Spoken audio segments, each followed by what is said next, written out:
Donc Avilobo vient de sortir nouvelles données concernant 3A Atlas, et il est encore une fois à nouveau faire quelque chose qui est rompre les règles de la physique.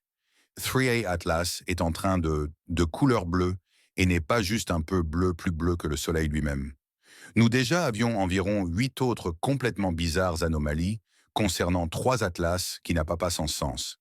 Et maintenant ce couleur bleu signal et joindre la liste des choses qui ne devraient pas se produire. Maintenant le couleur bleu pourrait sembler confus, car nous voyons le Soleil comme jaune dans le ciel, mais le Soleil est en réalité blanc. Et lorsque les scientifiques parlent de quelque chose est plus bleu que le Soleil, parlent de la couleur.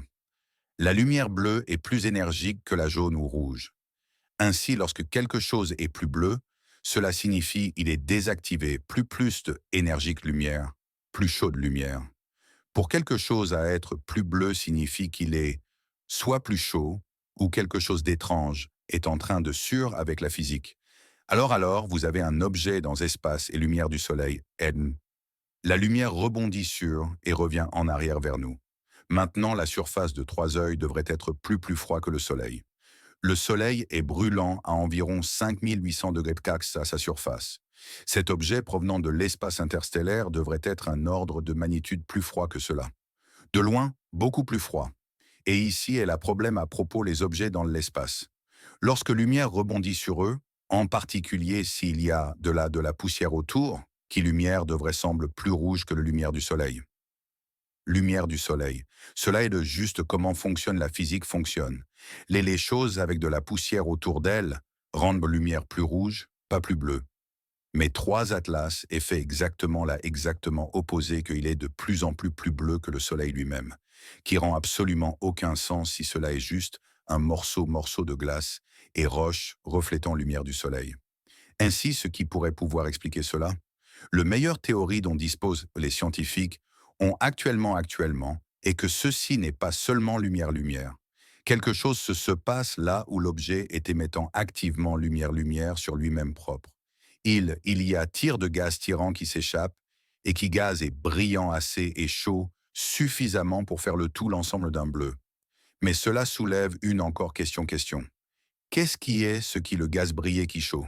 De quelle sorte d'énergie source pourrait être produire des températures plus élevées que juste le chaleur du soleil qui frappe un rocher?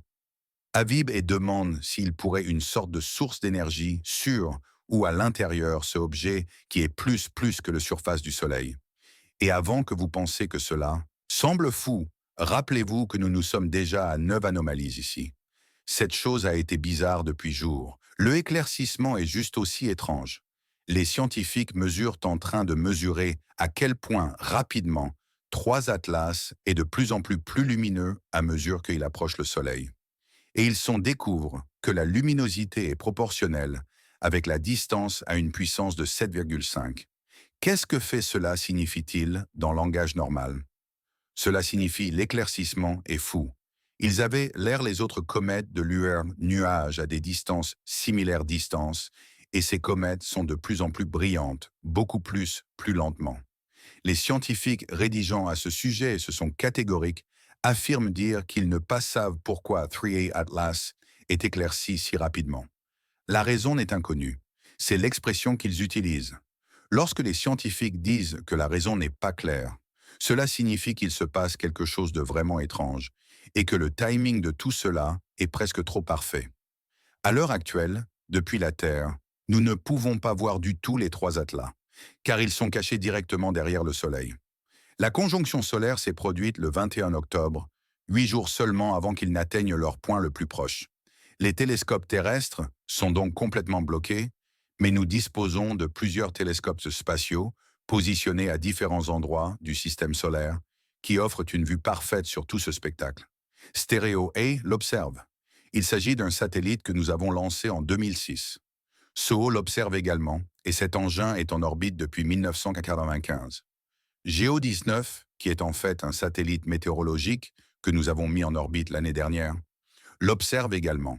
Et puis il y a ces tout nouveaux satellites Punch qui nous fournissent des images avec des filtres de longueur d'onde très spécifiques afin que les scientifiques puissent voir exactement quelle couleur de lumière émet cet objet. Tous ces instruments observent en temps réel l'étoile triple Atlas qui s'illumine et change de couleur. Et l'un d'entre eux, un instrument appelé CCR1, montre autre chose qui épate les gens. Il y a une lueur autour de Three Eye Atlas qui s'étend sur 300 000 km. Prenez le temps de réfléchir à cela. 300 000 km, c'est absolument énorme. Il y a quelque temps, un autre télescope a repéré un panache de dioxyde de carbone autour de cet objet d'une taille similaire. Donc, quoi qu'il arrive à Three Eye Atlas, cela se produit à une échelle vraiment gigantesque. L'eau souligne quelque chose qui met les gens mal à l'aise. La géométrie de tout cela est presque trop parfaite. Le fait que Three Eye Atlas se soit positionné exactement là où les télescopes spatiaux peuvent le voir, mais pas les télescopes terrestres. Juste au moment du périhélie, lorsque les choses les plus intéressantes se produiraient. C'est ce qu'il appelle un indice possible de conception. Après le périhélie, Three Eye Atlas va faire demi-tour et redevenir visible depuis la Terre. Nous commencerons à le voir au crépuscule, mais le grand moment aura lieu en décembre. Le 19 décembre, il sera au plus près de la Terre. Il sera encore assez loin, à environ 269 millions de kilomètres, mais suffisamment proche pour que nos meilleurs télescopes puissent l'observer de manière incroyable. Et nous parlons ici des poids lourds. Le télescope spatial Hubble va l'observer. Le télescope spatial James Webb va l'observer. Les observatoires terrestres du monde entier vont l'observer. Ils prévoient d'effectuer une spectroscopie détaillée, ce qui signifie qu'ils vont décomposer la lumière en toutes ses différentes longueurs d'onde et déterminer exactement quels éléments et composés sont présents. Cela nous permettra de savoir de quoi cette chose est réellement composée et ce qui cause tous ces comportements étranges. Les niveaux d'énergie ici sont incroyables.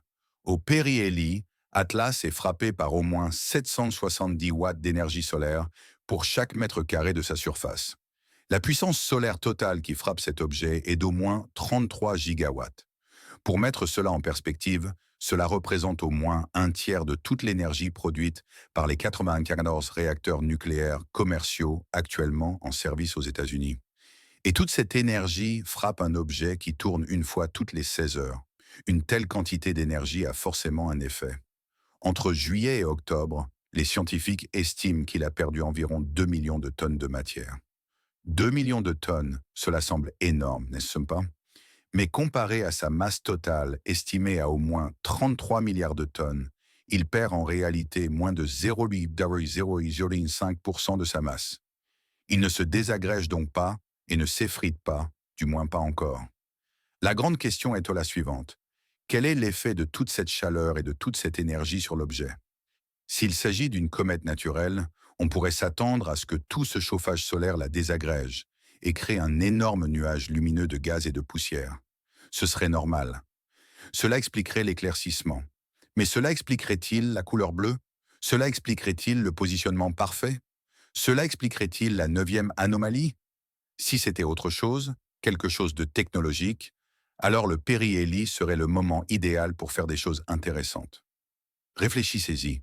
Ce serait le moment idéal pour changer de trajectoire et effectuer ce que les scientifiques appellent une manœuvre d'Aubert, qui consiste à utiliser la gravité du Soleil pour se propulser dans une nouvelle direction de manière très efficace. Ce serait le moment idéal pour lancer de plus petites sondes, évacuer l'excès de chaleur des moteurs ou transmettre des signaux radio.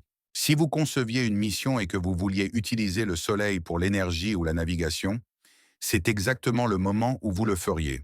Et pour vous donner une idée de l'échelle, l'eau souligne que Starship, la plus grande fusée jamais construite, est 100 fois plus petite que 3 Atlas. Si cet objet est artificiel, il est absolument gigantesque selon les normes humaines. La 9e anomalie est désormais documentée. Le compte à rebours est lancé jusqu'en décembre, où nous pourrons enfin voir de nos propres yeux ce qu'est réellement cet objet.